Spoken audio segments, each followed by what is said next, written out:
नमस्कार, मनीषा टेस्टी रेसिपीमध्ये तुमचे सर्वांचे मनापासून खूप खूप स्वागत। नवरात्री सुरू आहे। नवरात्री असो किंवा कुठलाही उपवास असो, आपण उपवासाचे नवनवीन पदार्थ बनवत असतो। पण कुठलाही पदार्थ केला तरी साबुदाण्याची खिचडी किंवा साबुदाण्याचे वडा खाल्ल्याशिवाय उपवास आहे असं वाटतच नाही। तेव्हा मी आज तुम्हाला उपवासाची साबुदाण्याची वड्यांची रेसिपी दाखवणार आहे। हे वडे वरतून एकदम क्रिस्पी आणि आतून मस्त सॉफ्ट मऊ आणि कमी तेलकट असे होतात।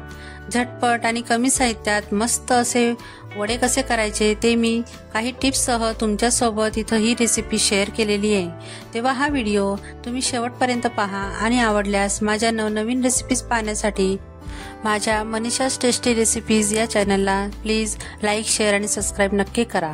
चला तर मग रेसिपीला सुरुवात करूया। तर प्रथम इथं मी 1 वाटी साबुदाणा घेतलेला आहे। हा रेग्युलर आपण साबुदाणा खिचडी करतो तोच साबुदाणा आहे।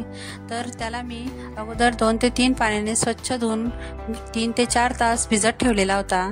तर इथं मी साबुदाणा भिजवताना 1 वाटी साबुदाण्याला पाऊण वाटी पाणी घेतलेलं होतं। तर इथं दोन्ही बोटांच्या मध्ये जर साबुदाणा दाबून बघितला तर एकदम मस्त असा दाबला जातोय, म्हणजे आपला साबुदाणा परफेक्ट असा भिजला गेलेला आहे आणि एकदम मोकळा मोकळा असा भिजला गेलेला आहे।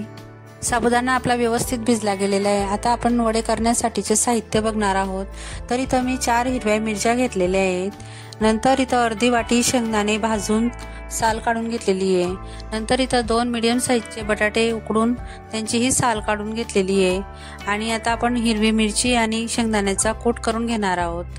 तर इथं बघू शकता मी मिक्सर मधनं हे बारीक करून घेतलेलं आहे। तर आपल्याला हे जास्त पेस्ट वगैरे करायची नाही याची, तर असं जाडसरच दरदरीत असं कूट करून घ्यायचं आहे आपल्याला। आता हा आपण साबुदाण्यामध्ये टाकून घेणार आहोत। तर इथं बघू शकता सगळा कूट मी हे साबुदाणा आपण भिजवलेला होता त्यामध्ये टाकून घेणार आहे। तुम्ही हिरवी मिरचीच्या ऐवजी लाल तिखटही घेतलं तरी चालेल। आता त्यामध्ये हे 2 बटाटे आपण उकडून घेतलेले होते तेही मी असं किसणीने किसून घेणार आहे। तर आपल्याला असे कुस करून घ्यायचे नाही, तर असं किसणीनेच किस करायचे, म्हणजे साबुदाण्यामध्ये ते व्यवस्थित मिक्स झाल्यानंतर असे तुकडे वगैरे त्याचे लागत नाही किंवा दिसत नाही। आणि किसणीने किसल्यानंतर व्यवस्थित ते साबुदाण्यात मिक्स होतात आणि वडेही खूप छान क्रिस्पी येतात। मग आता मी दुसरा जो बटाटा आहे तोही किसणीने व्यवस्थित किस करून घेणार आहे आणि हे व्यवस्थित एकजीव आपल्याला करून घ्यायचं आहे। तुम्ही यामध्ये उपवासाला आणखी काही पदार्थ खात असाल तेही टाकले तरी चालेल। तुम्ही यामध्ये जिरे, कोथिंबीर टाकून घेऊ शकता, पण मी टाकलेली नाहीये। आता यामध्ये 1.5 चमचा इथं मी मीठ टाकून घेतलेलं आहे। तुम्ही चवीनुसार मीठ टाकून घेऊ शकता। आता इथं एका बाउलमध्ये मी अगोदर साबुदाणा आणि सगळं साहित्य टाकून घेतलेलं होतं, पण आपल्याला हे व्यवस्थित मिक्स करायचं आहे म्हणून मी एका परातीमध्ये हे सगळं साहित्य टाकून घेतलेलं आहे आणि हाताने असं व्यवस्थित एकजीव करून घ्यायचं आहे। यामध्ये पाणी वगैरे अजिबात टाकायचं नाही, तर जेवढा बटाट्याचा किस आहे त्याच्यामध्येच आपल्याला हे व्यवस्थित मिक्स करून घ्यायचं आहे। 1 ते 2 मिनिटं असं व्यवस्थित हाताने मिक्स केल्यानंतर आता आपण त्याचे गोळे करून घेणार आहोत। तर असं हाताला अगोदर मी तेल लावून घेतलेलं आहे, तुम्ही तूपही लावून घेऊ शकता। तर असं दोन्ही हातांना तेल लावल्यानंतर असा हातामध्ये गोळा घेऊन घ्यायचा आहे। हा निंबूच्या साईज पेक्षा थोडा मोठा गोळा आपण घेणार आहोत। तर इथं बघू शकता असा थोडा निंबूपेक्षा थोडा मोठा मी गोळा घेतलेला आहे आणि असा हाताने दाबून त्याला असं गोल गोल आकार करून घ्यायचा आहे अगोदर। तर मी या पद्धतीनेच तुम्हाला दाखवते गोळे करून। असे गोळे करून घ्यायचे अगोदर, म्हणजे एक सारखे असे आपले वडे तयार होतात।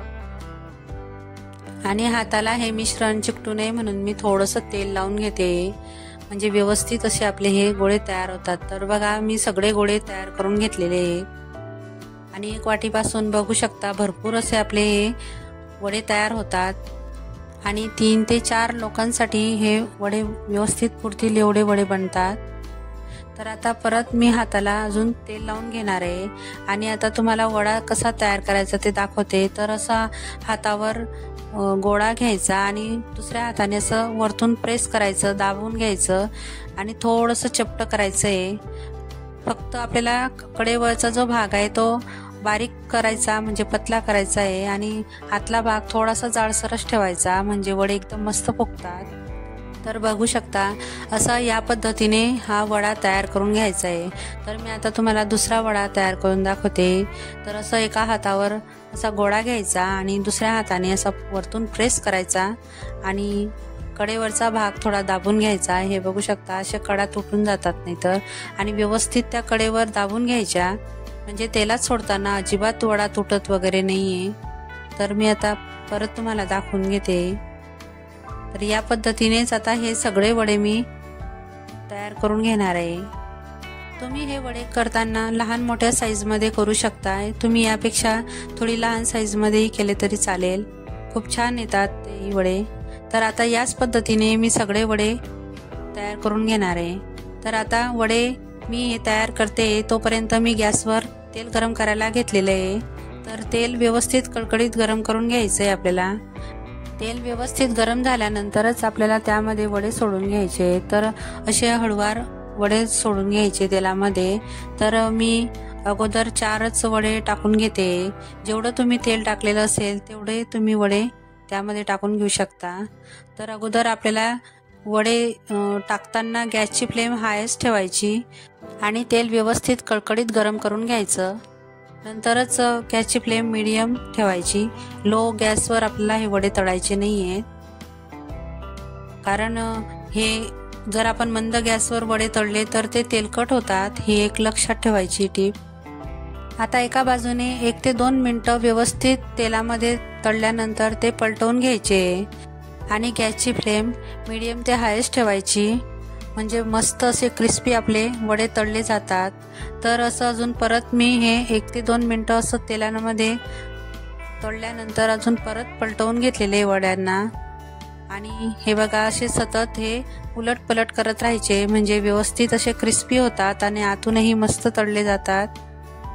तर आता बघू शकता हे 3 ते 4 मिनिटं आपण असे वडे तळून घेतलेले आहेत आणि आता त्यांना मी काढून घेणार आहे। तर बघा रंग एकदम मस्त असा आलेला आहे, तांबूस रंगावर आपण आता यांना काढून घेणार आहोत। तर बघू शकता अजिबात जळालेले नाहीये किंवा कच्चे नाहीये किंवा तेलकटही नाहीये, तर एकदम मस्त वरतून क्रिस्पी आणि आतून एकदम सॉफ्ट असे आपले वडे तयार झालेले आहेत। तर बघू शकता किती छान दिसत आहेत। आता मी दुसरे वडेही याच पद्धतीने तळून घेणार आहे। वडे टाकताना त्या अगोदर मी तेल व्यवस्थित कडक गरम करून घेतलेलं होतं, नंतर वडे टाकून ते गॅसची फ्लेम मीडियम करून घेतलेली होती।